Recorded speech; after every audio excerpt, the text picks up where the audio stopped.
things that'll screw you up. But if you've basically got where the avenues go up and down, you can mostly get around Manhattan. I went to New York recently, as I just mentioned, and whenever we're in New York, I try to get to the theater at least 1 or 2 nights. Usually I only have 1 night free, sometimes 2.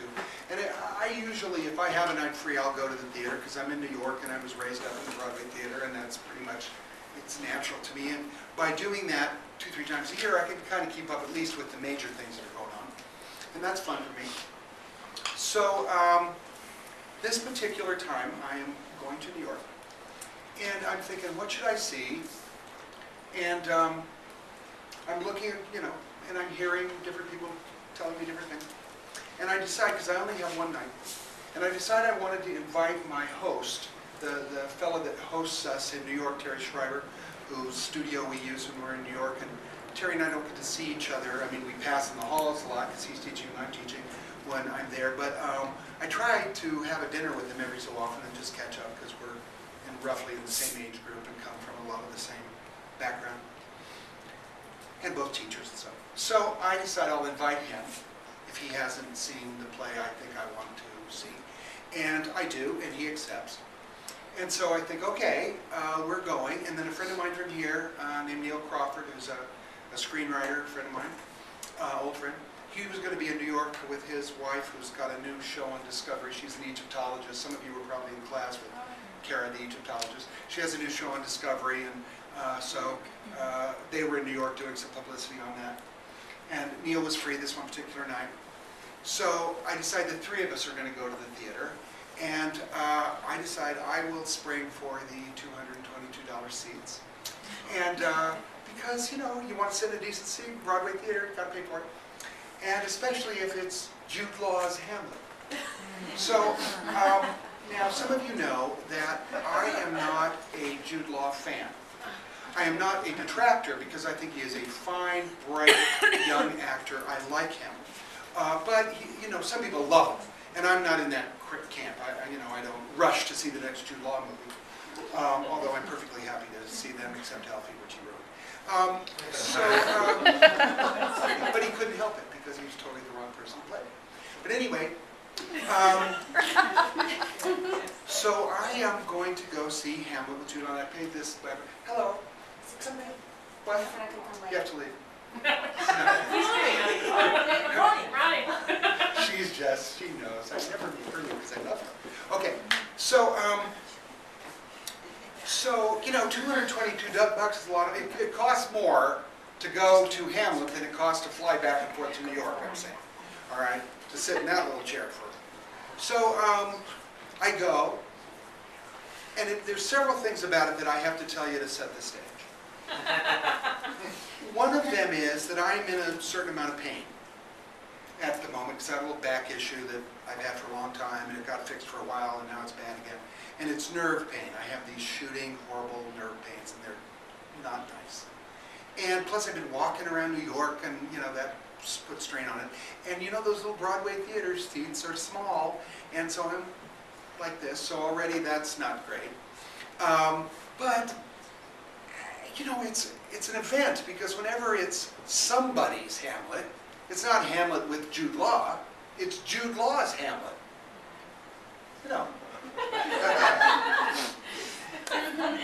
And not William Shakespeare's Hamlet, Jude Law's. Okay, that's okay. Because, every young, notable actor, especially of British extraction, ought to play Hamlet. I mean, you ought to. And there comes a certain point where, one of the theater groups in London comes to you and says, we'll mount a production, we'll call it Jude Law's Hamlet, or, whoever's Hamlet. And who's, a person who ought to do it before they get too old. And Jude Law is getting to the age where another 3 or 4 years, he really is a little past where he should be to play it. So it's good, it's a good moment. And he's Jude Law. He's been nominated for Academy Awards. He's a big actor. And, well, actually, he isn't a big actor. He's rather a short actor. But, yeah, he's a big person. And so Jude is doing Hamlet. And now he's done it in London, 2 reviews.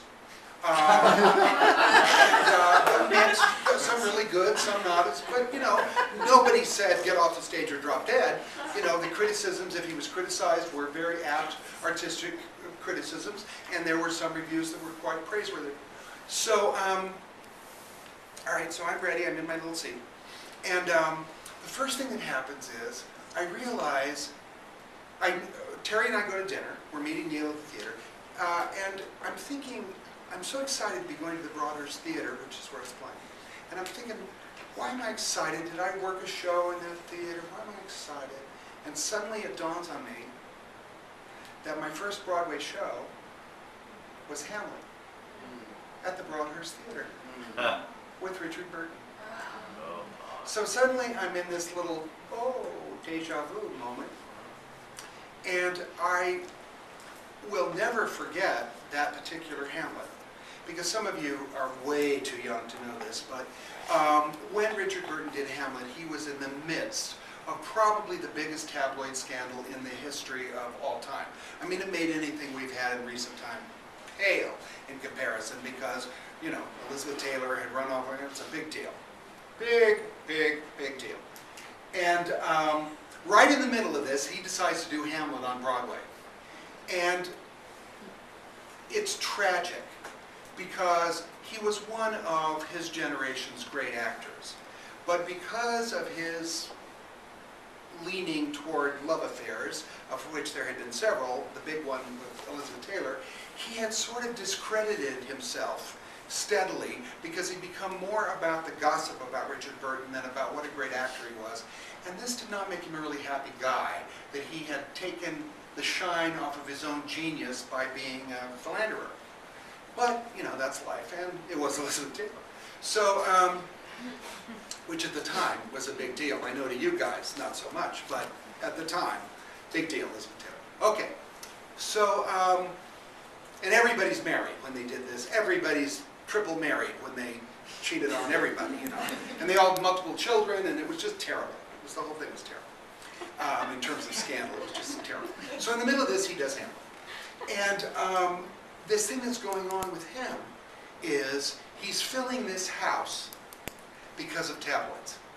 He is not filling this house because he's one of his generation's best actors, doing a play that he was a little old for at the time, but that he should be doing, and that he had done another production of 15 years earlier, before all this shit had started, that had really been touted, like this was going to be the Olivier of his generation, Richard Burton. And now he was recreating Hamlet at the end of the lifespan that he should have been hitting it, but still, it's fine because he was Richard Burton. But he knew everybody in that house did not buy a ticket because they were going to see a great British actor. They bought a ticket because it was Richard Burton and he was involved in this scandal, and maybe Elizabeth Taylor was backstage, you know. So, and the photographers outside and all that stuff was all about the scandal, not about Burton on Broadway. But I was a kid, and as some of you know from my background, a kid fascinated by Shakespeare and about to start my Shakespeare education and wanted to be a Shakespeare director. And it was really, you know, it was read into me by my grandfather, who as an immigrant had learned to speak English by reading Shakespeare and read it to his grandkids, and all of us were inspired. And of my, now I don't have as many cousins left as I did, but at one point there were 41 of us, and 8 of us are involved in Shakespeare. That's how much of a impact my grandfather's love of it had on us. So this is my first Broadway show. I'm in the theater. I'm seeing one of, you know, Britain's great actors do Shakespeare. Hamlet is a play I've studied. I'm going to study more deeply as time goes on. And I am seeing Richard Burton do Hamlet. Pretty big deal. And it was impressive. It was impressive. He was amazing. And I think there were times when the audience completely forgot that there was a scandal in tabloids. They were into this guy. And at the end of it, in those days in New York, standing ovations only happened when an artist deserved it. Not every time an artist came out, even if they were a name artist, was there a standing ovation. Only certain performances, and generally it started very slowly and all that. And it was that way that night. The standing, there was polite applause, and then the audience realized they all felt the same way. And by the time Burton makes his second call, there was a standing ovation.